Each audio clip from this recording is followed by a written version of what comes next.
webinar Wait, preparing we stopped it. I think we need, there we go. Welcome everybody. We're here to, for the webinar for preparing a winning MBA application. Next slide, please.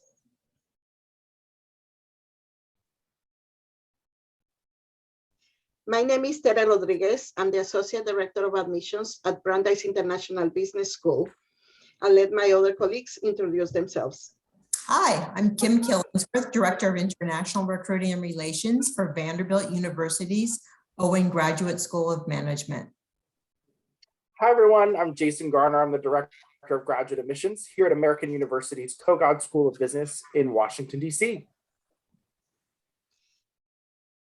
Here's an agenda of what we'll be chatting about today. We're going to talk about the different types of MBA programs.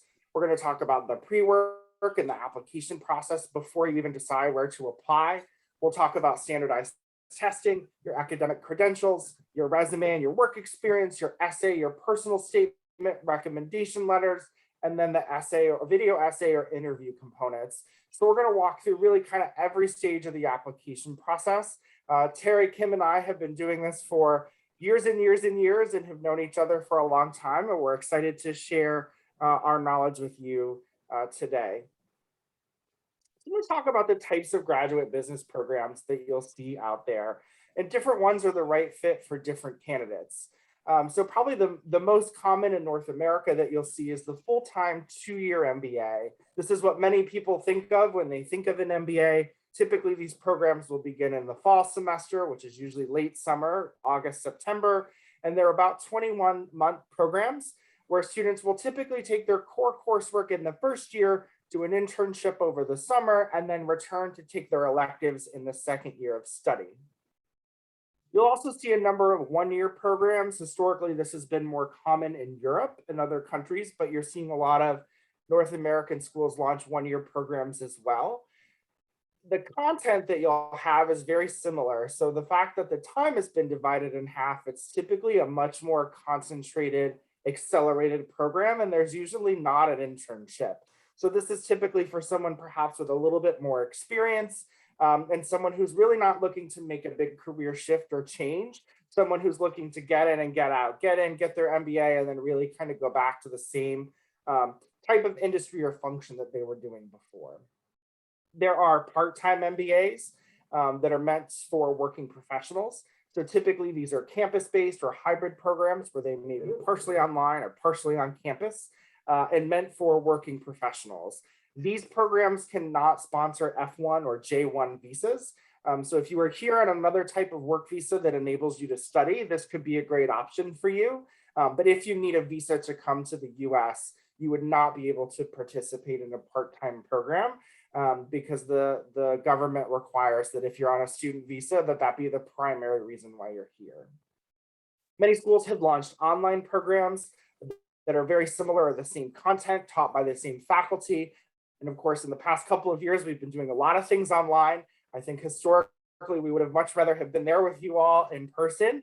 Many schools have launched online programs as well that can be done from anywhere. There are executive MBA programs. These tend to be for folks who are really a bit more senior, mid-level and beyond in their career. So this may be a person who's really progressed, probably has more than 10, sometimes closer to 15 years of experience and are looking to get those formal credentials. So in an executive MBA, you're also building that network of other folks who are a bit more senior and seasoned in their career as well. Many times these programs may meet on weekends and maybe once a month or twice a month on campus. There may be some online components or some various international components. So some of it will be face-to-face, but it's usually not on the pace of a full-time program. Many of these folks are still working and will do different things on a variety of different weekends. And then finally, specialized master's programs. Many programs have MS programs. We have those. We'll talk a little bit about that at our school.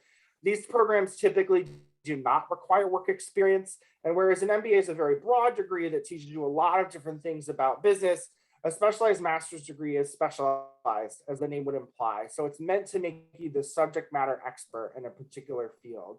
So accounting is a great example. You're going to go very, very deep into accounting. You'll probably sit for your CPA exam. you will be the expert in all things accounting, but you may not have necessarily picked up some of those other classes that you would in the MBA. Whereas in the MBA, you're only going to take probably 1, 2, maybe 3 accounting classes. You'll get a little bit of knowledge about accounting, but you wouldn't be the CPA. You wouldn't be the expert in accounting. So that's really kind of the difference of going in and coming out of those master's programs. Great, thanks for that overview, Jason. That was very helpful. I want to talk about the different programs that we offer at Vanderbilt. We have the full-time MBA, traditional 2-year program with the summer internship. And then we also offer an executive MBA, which is designed for working professionals who are within easy traveling distance of Nashville, Tennessee, where we are located, because the program meets in person twice a month. We also offer a variety of specialized masters, MS in finance, accountancy, marketing, and a master of management in healthcare. You're probably thinking, why healthcare? Well, Nashville is the healthcare hub of North America, and we have the Vanderbilt Medical Center right here on campus. So we get a lot of students from the medical center. Next, I'd like to talk about preparation for applying to an MBA program. Give yourself the gift of time. Give yourself as much time as possible to prepare for an MBA program. The preparation is equally as important as the application itself and going through the whole application process. Sometimes it takes people 1 or 2 years to prepare for the MBA program. You want to be as thorough as possible and to not rush it.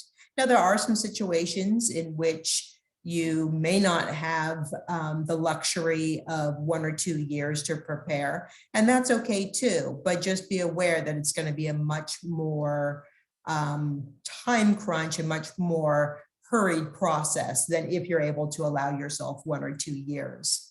First step would be to do a self-assessment. Why are you looking to do an MBA? What are different achievements you've had in your career? Why would it make sense to pursue an MBA at this point in your career? Maybe you think, well, you've always known you were going to do an MBA since you were a kid, but is the timing right now? And think about it. What are the transferable skills that you would bring to the table? Many people use an MBA to either progress in their field in what they're doing, or perhaps to pivot and completely change industries or functional area. And I make a distinction between industry and functional area, with industry being like healthcare or manufacturing or tech, whereas a functional area would be the specific marketing or finance or HR, for example, the typical role. And I would recommend you do research on the difference between these two. And you can look at different LinkedIn profiles of people who have MBAs. And also, I always recommend vault.com as a good starting point to look at job functions and career tracks and industries. Next, you want to make sure that you do your due diligence on MBA programs. Start by using some of the tools I have listed here below, starting with your Education USA advisor, many of whom are on the call right now. You can also look at MBA.com and Princeton Review for very helpful hints on how to start looking at MBA programs. Next, start your search based on the functional area. So you may want to Google MBA programs that are strong in HR, for example, or MBA programs that are strong in healthcare, and that will narrow down the list a little bit for you.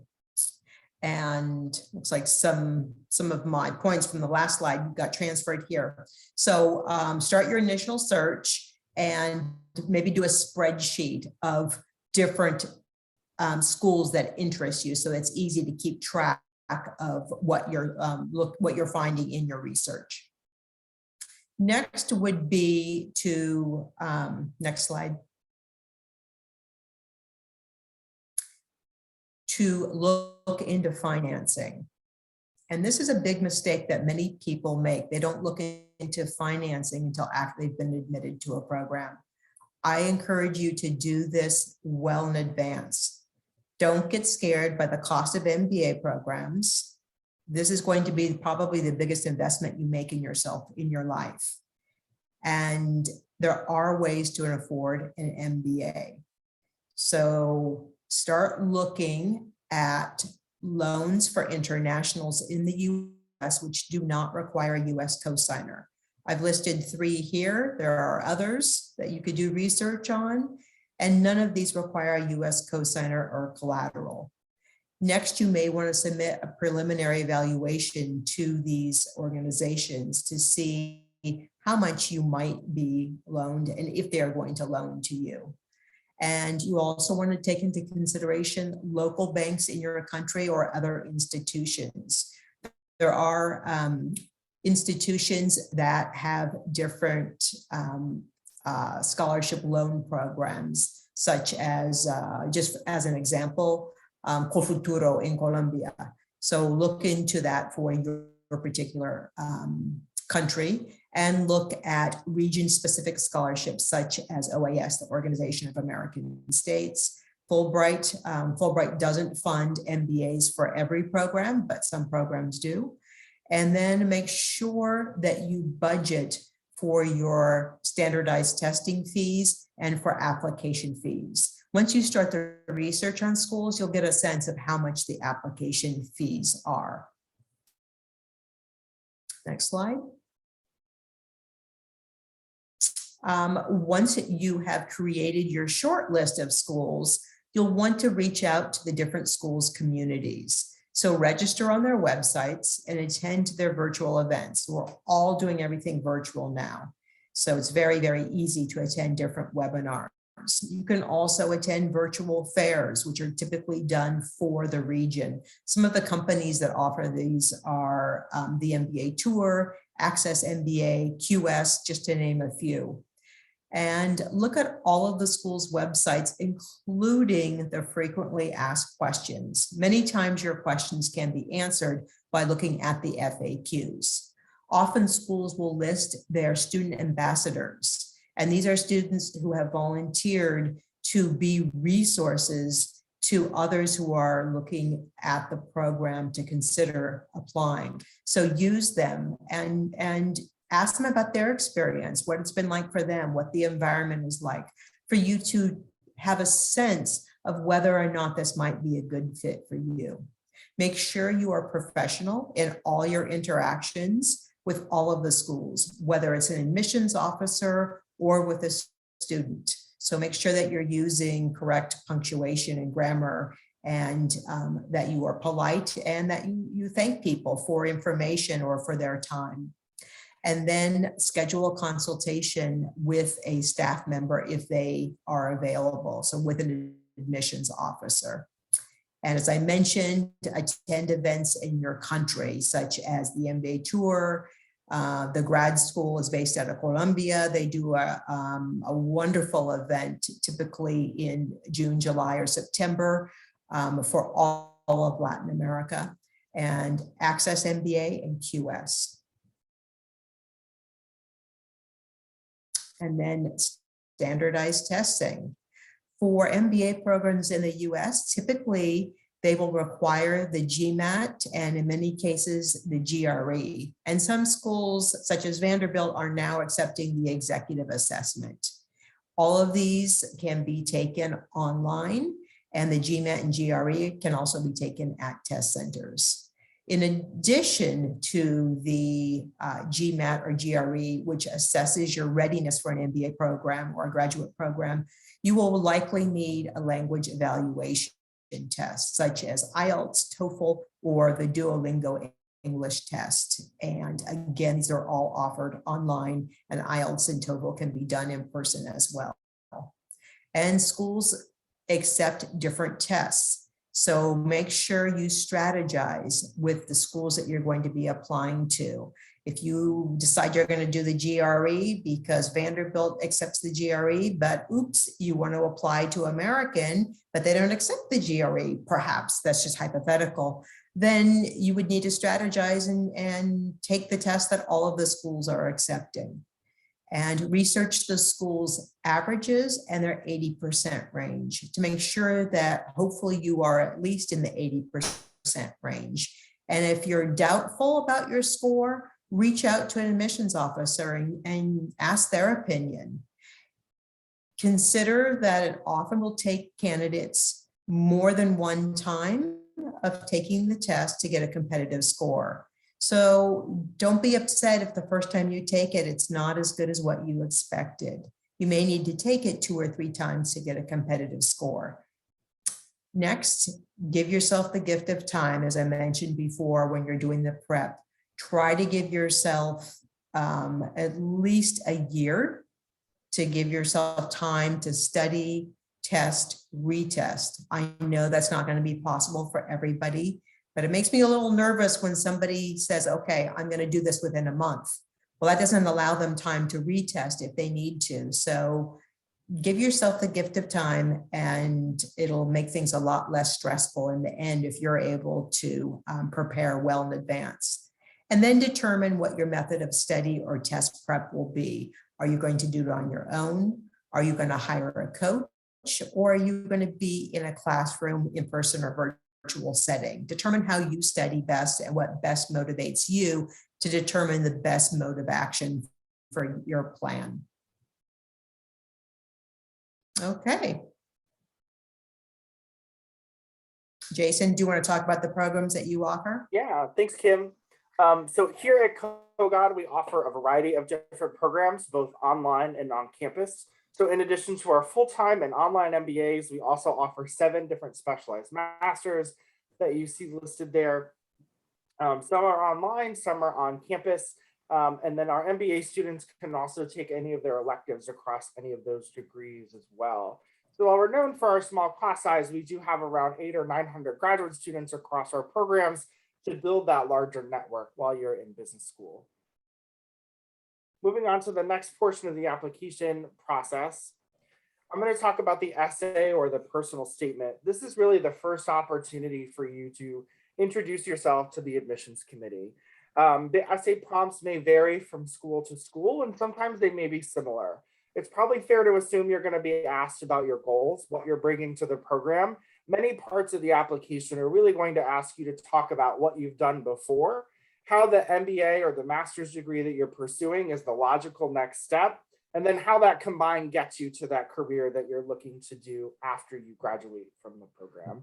In fact, I would say that you'll probably be expected to sort of explain that path in any graduate program that you apply for. But schools may have different essay prompts and different statements. There's usually a word count suggestion. Most schools are not counting word for word. So if it says 500 words and it's $4.99, that's probably okay.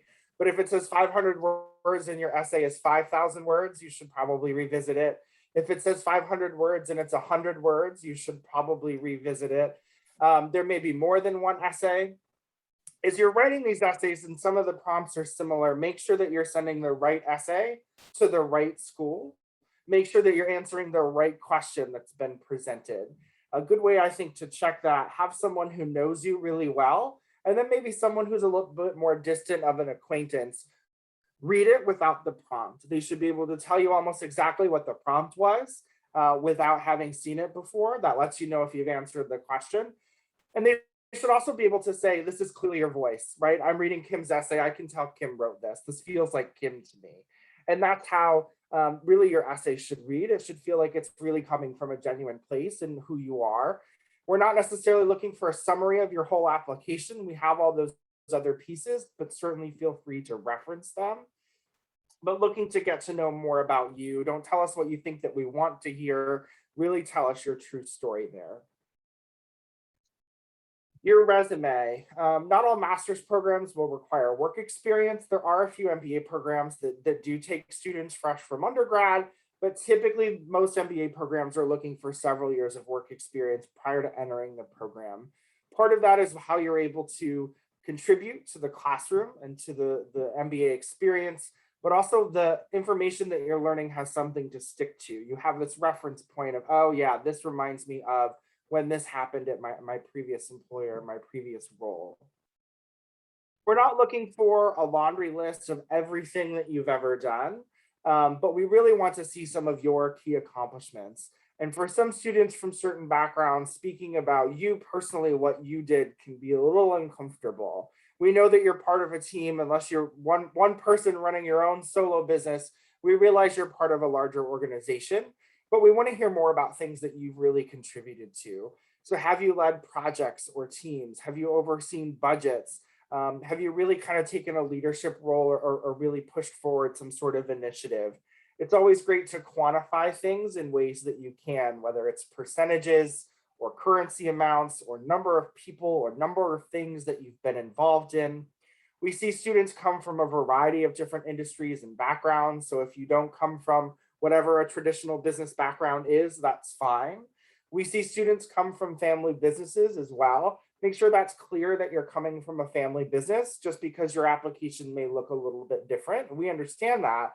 Just make sure that it's clear that that's where you're coming from. So some folks will have come from very large organizations with thousands and thousands of people, and then some folks will have come from really small organizations. And there's value in both of those learning experiences. So don't feel that if you don't have a job at a big XYZ brand name company that your experience isn't valid.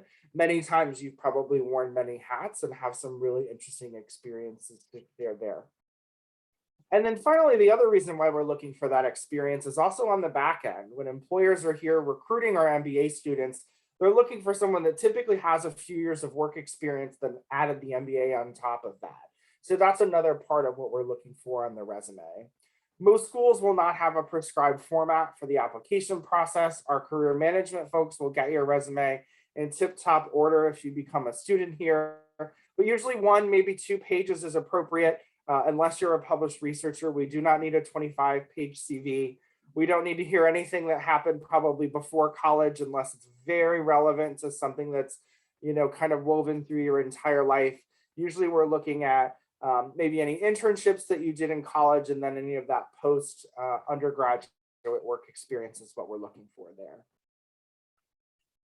We ask for transcripts from all the universities that you've attended. That could be at the undergraduate or the graduate level.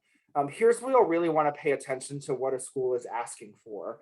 Some schools will accept unofficial transcripts as part of the application process and save official transcripts for later. Some schools may require an evaluation or a translation or a course-by-course evaluation through WES, World Education Services, is probably the most common. ACRO, and there's a few others out there.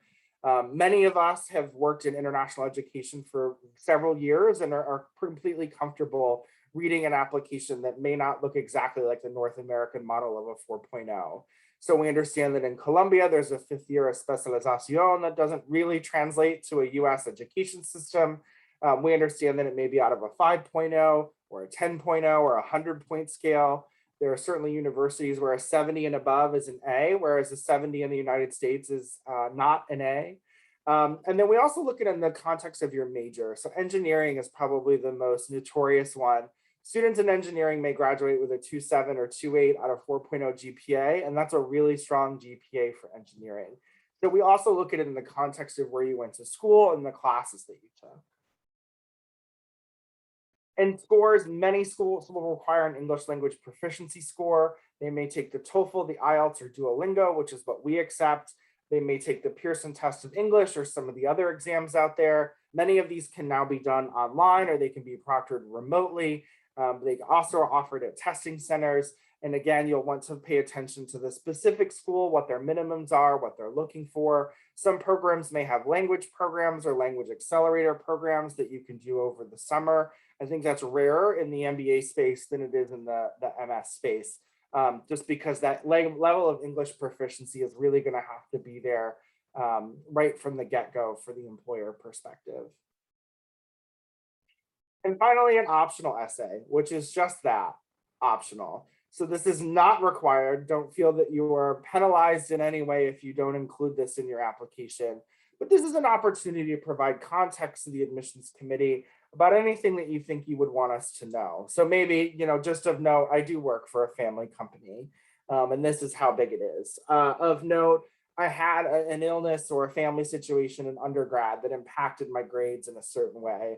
There's a gap in my work experience, and this is why, because there was COVID, because there was something going on. Keep it short. I think less is more. We don't need every detail, but letting us know, hey, I had this kind of situation, and this is why this part of my application may stand out a little bit. If you think it may raise an eyebrow, this is an opportunity for you to provide some context for us. And now I'm going to turn it over to Tara to talk about the other pieces of the application. Thank you, Jason. So yeah, I'm going to be talking about the recommendation letters, interview, and video essay. The requirements might change a little bit, depending on the school that you are applying to. So we will address that as well. Next slide, please.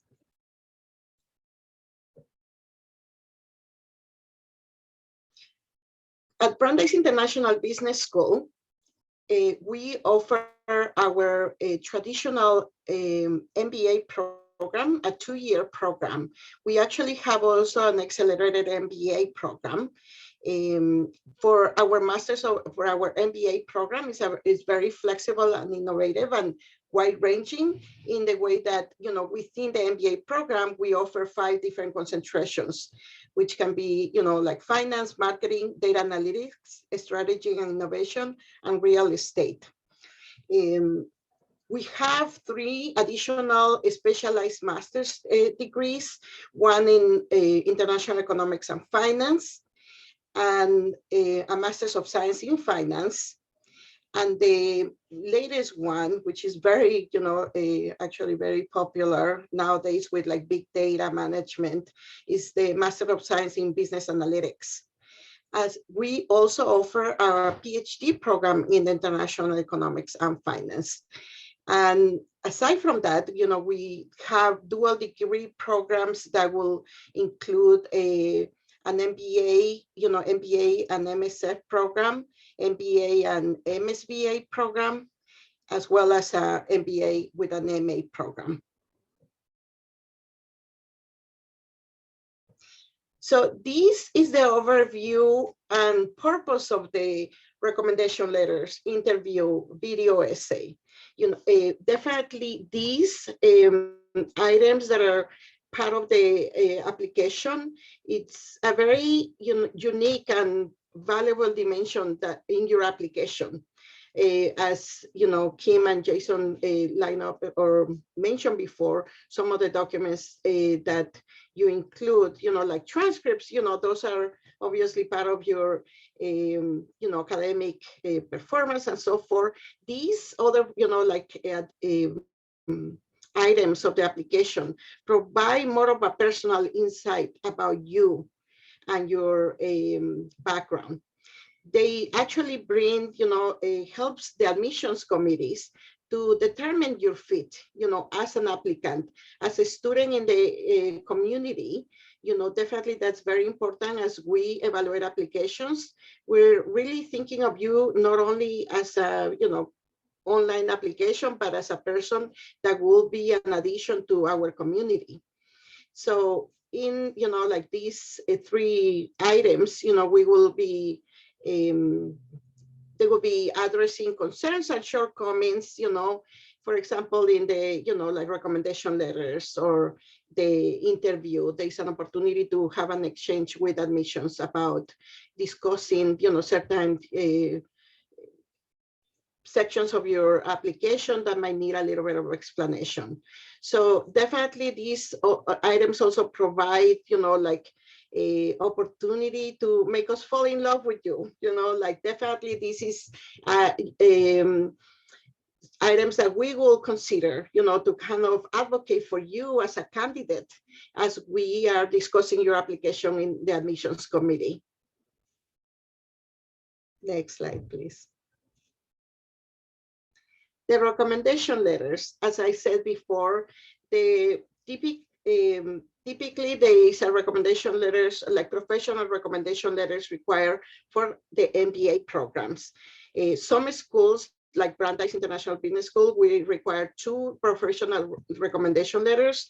I know that for some other schools, only 1 letter is required. And other schools, maybe they just require a common form that is filled out as opposed to, having a typical recommendation letter. So it varies across, schools and programs also. These definitely will provide us, more an insight in you as a person. It will give us information about your performance in the workplace, in the classroom.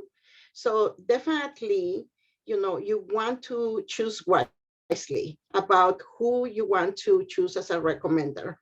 Many times, on the road, every time we talk to candidates, I always share that we're not looking to have a recommendation letter from the president of the company or the dean of the school.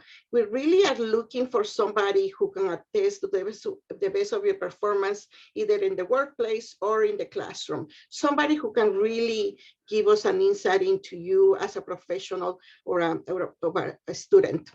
You have to be strategic about who you're choosing for your recommendations. As I was saying, you don't want to be asking somebody who is very detached of your experiences, because it would just be a very bland and generic recommendation letter. And also the limitations, you want to make sure that you're asking for those people that will be available to provide you with a recommendation letter.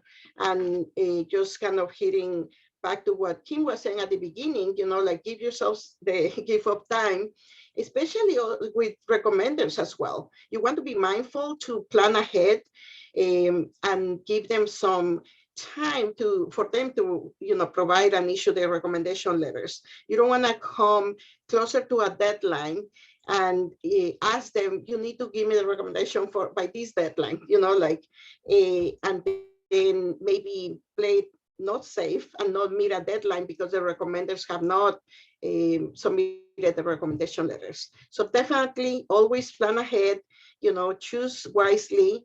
And one thing that you might have questions about waiving versus not waiving your rights to see a letter. Definitely by not waiving your rights to see the letter, it might limit your recommender to be more transparent, more frank about, the things that they want to write about you, even if they're positive comments about yourself. So think about that, when you're faced with that choice. On most of the students will be waiving the right to see the recommendation letter. Next, please. The interview. Definitely, the interviews, it depends on the programs, also the schools. Sometimes they will be by invitation only. Some of them, some schools and programs require it. But if it's by invitation only and you don't get an invitation, don't worry. Sometimes there is enough information in their application that it's enough to make an admissions decision. If it's an open request to schedule one, definitely, take advantage of that and schedule that interview with the school that you're applying to. Who is the interviewer? Very important. Be in the know about who you're talking to, who your audience is. Is it the admissions representative, a faculty member, or a staff member? Is it a alumni, somebody from the alumni community, or a current student? You want to make sure that you're answering your questions or you're establishing a conversation with that in mind. Obviously, just to make sure that, if you're speaking to a faculty member, obviously you want to kind of engage them as well into telling you a little bit about the environment in their classroom, the classes that they're teaching, their experience in teaching at that particular school, and so forth. And the same with alumni and current students. make sure that you also, this is an opportunity for you to also learn about the school and the community. So definitely take that into consideration when you're conversing with them. The format of the interviews, obviously, like Zoom is here to stay, and many of the interviews are happening online, more so now after, like COVID. So, but the same, even if it's an online interview or an in-person interview, treat it the same way. Some of these, will be live, or some of them can be recorded in advance. They will provide you with questions and you can answer those questions, but treat it the same as if it's an in-person interview. Next slide, please. What to expect in the interview. So as I said before, it is an opportunity to get to know you as a professional, as a student, depending on the program you're applying to. It's a great opportunity to share your story about the past, the present, and the future, kind of bringing it all together about how you are actually aiming to go for that MBA program. How is your background going to has dictated how you have chosen to do that MBA, and what do you see, what your goals are to get there with the MBA program you're applying to. It's the background, your interests, your field of study, your experiences. Go through, always come, with a resume, the same that you have distributed, as it was pointed out before, and bring it with you, and always bring an extra copy for your interviewer if it's in person. But make sure that you have that in front of you to refer to when you're speaking with the interviewer. Alignment with the program. Yes, definitely, it goes both ways. The interviewer is definitely looking to see how you will fit into the program, what your expertise are, and how you will, what is your potential to go into one of the classes, be part of the cohort in the program at the school you're applying to. But it also, it's an opportunity for you to, test that if it's, your background and goals align with the program that you're applying to. Always prepare, there is not enough preparation, nothing to, be so nervous about, but, like preparation is key. And have a list of, your goals, your dreams and aspirations, so that you can speak about those in the interview. Next, please. This is just general useful tips, preparation and useful tips for these, the appearance, obviously, either if it's online or in person again, definitely is very important, the first impression you're making. So be aware of your background in terms of, like those online interviews. Always look for the right space, right lighting, and make sure that your computer is working correctly so that you don't have interruptions when you are engaging in an interview. Explain why, why you're applying to the program. What did you like about the program? As it was mentioned before, that's part of doing your homework.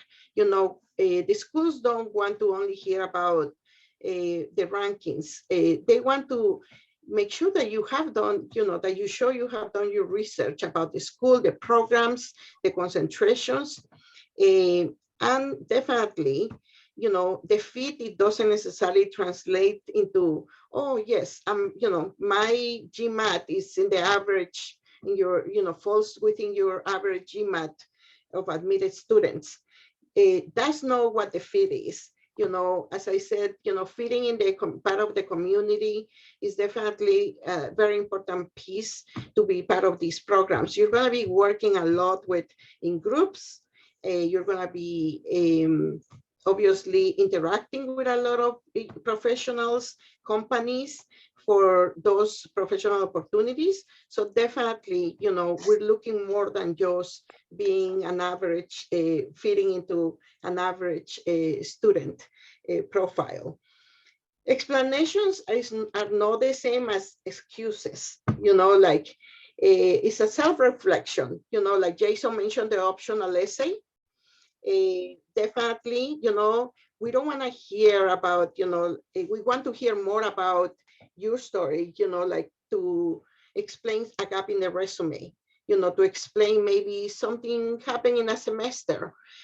Obviously, we do respect privacy. We don't want to hear all the direct details, but yes, the admissions staff are interested in knowing about what you learn from the experience.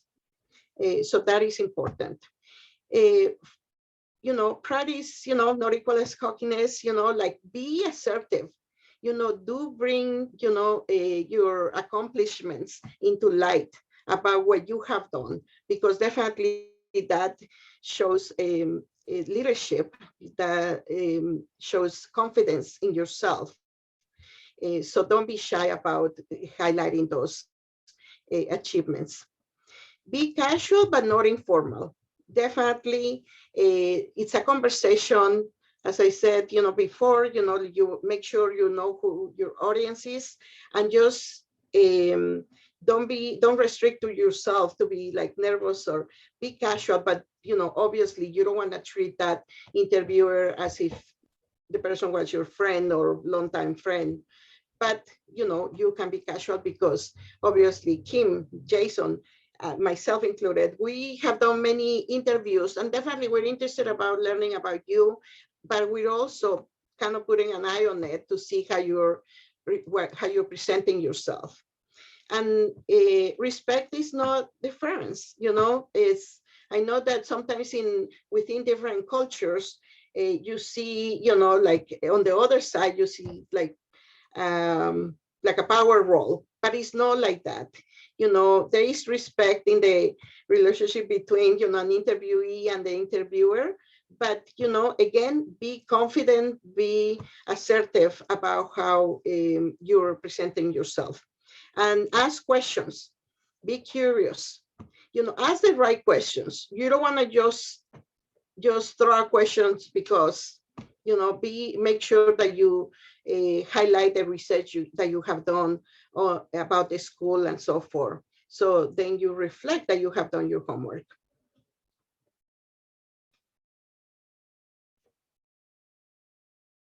Thank you so much.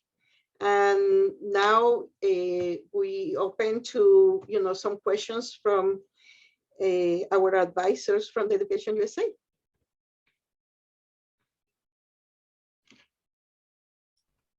We also have 2 members in the audience that are there. So guys, if you want to ask, you can write in the chat if you don't feel like talking. If you want to ask in Spanish, you can also ask in Spanish, because Tere here knows Spanish as well, and we can help as well. So yeah, don't feel shy about it. Thank you very much for all this, all this advice. This is amazing advice, and your presentation, which was, super complete, and I'm sure our students will really take advantage of it. And to the members of our audience who want to ask, just feel free to go ahead and ask. I'm going to ask you something that we always get. We get this a lot. And do you do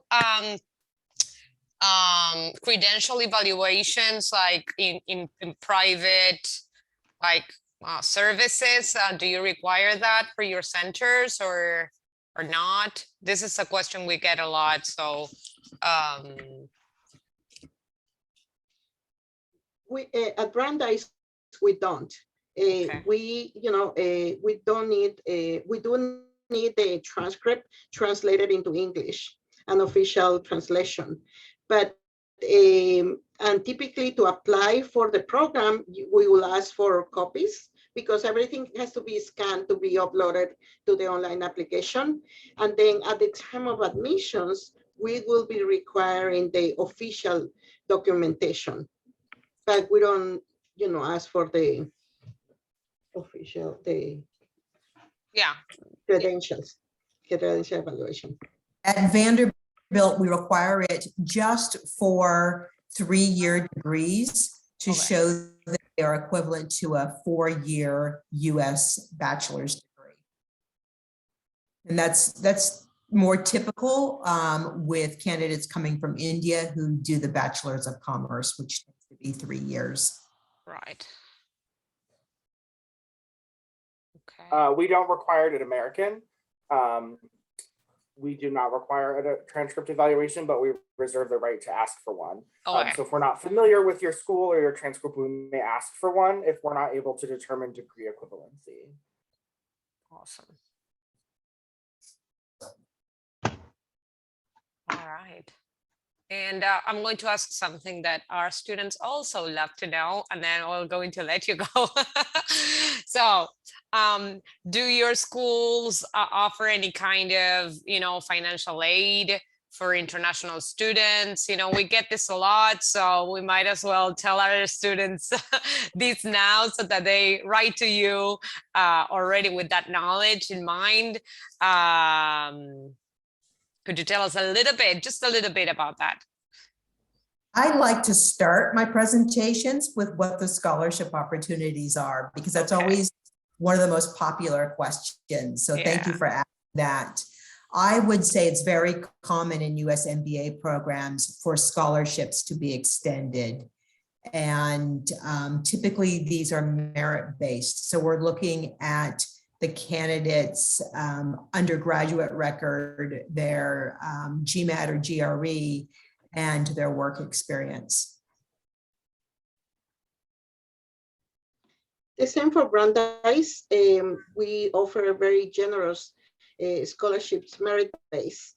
One of the things that is important to clarify is that there is not a separate, at least for Brandeis, I don't, I let Kim and Jason clarify for their schools, but there is not a separate process.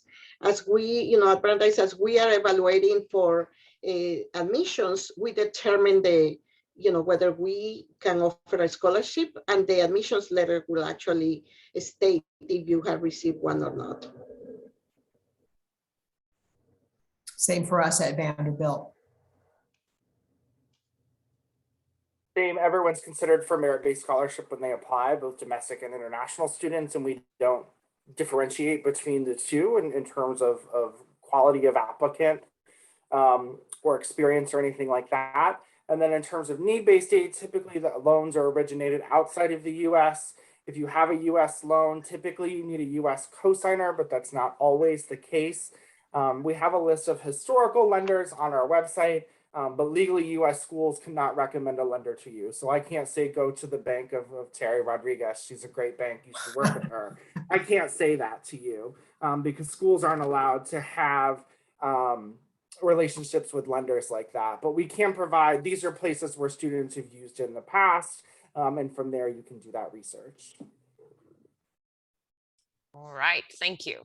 I know there are certain questions you will always get, and these are the two that never fail. So I don't know if Ana or Jorge have questions, but otherwise, thank you, Kim, Tere, and Jason for being here. Yeah, please. I wanted to share the last page, so that people can, Jorge or Ana can also scan these, but also it can be left there for the recording so that people can also, definitely. Leave it a little bit. Share it again because we're not seeing it right now, so that students can. I thought it was fixed, but yeah. Jason, would you mind sharing the last slide? Yeah. Thank you.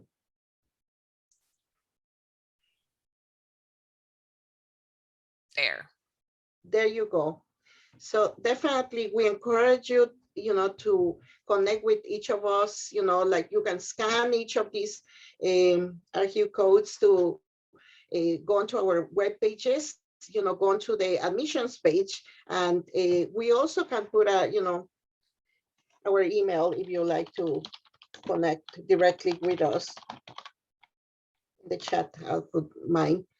If you have additional questions that might come up as you peruse our website and so forth. Okay.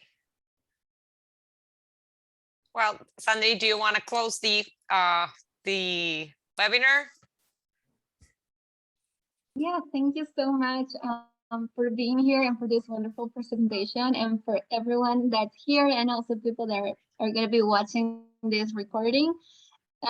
If you have any questions, don't hesitate to reach out to the university representatives, but also remember that you have the free services of Education USA, and you're going to have advisors who are more than happy to help you on the application process. And thank you so much, Kim, Jason, and Tere, for putting together this wonderful presentation. Our pleasure. Thank you. Thank you so much for inviting us. Thanks for having us. Thank you, guys. Thank you, Tere. Thank you, Kim. Thank you, Jason. It was a pleasure. Thank you so much. We look Bye. forward to visiting next time in person. Oh yeah. Yes, of course. Hopefully We we'll look be forward in to our that too. offices soon. I'll be back to the Yeah. office in December. So little by Okay. little things are, going back to life. Looking up. Yeah. Yeah. Okay. Okay, Goodbye, guys. everybody. Bye-bye. Ciao. Have a great Bye. weekend. Bye-bye. Bye-bye, Bye-bye. everyone.